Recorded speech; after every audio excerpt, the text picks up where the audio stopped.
This brand is made in Mexico by Carrier and the units are only sold through dealers in the USA. The units use louvered panel construction which is superior for condenser coil protection from hail and other debris.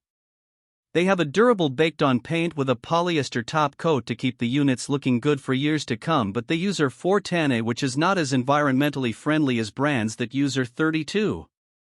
The units are relatively loud in operation with sound ratings that are roughly equivalent to a washing machine, and the warranty on the units is only average as it does not include unit replacement in case of compressor failure. The PH4Z models, part of their baseline, are basic heat pumps with fixed-speed blower motors, a 13.4 CR2 cooling efficiency, and a 6.7 HSPF2 heating efficiency rating. They are suitable for slab mounting as they do not have base rails for roof curb installation. The 607C model heat pumps, a part of their legacy line, offers the same 13.4 efficiency with a variable speed blower motor for quieter air distribution and enhanced energy savings. They have base rails and are suitable for rooftop installation.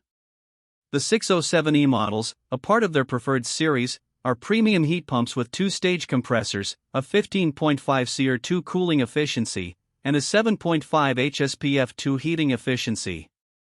The brand does not offer a model that qualifies for the HvacRepairGuy Ultimate category. This brand receives an overall 1-star don't buy rating from HvacRepairGuy. Please share your experiences with this brand in the comments section of the HvacRepairGuy YouTube channel.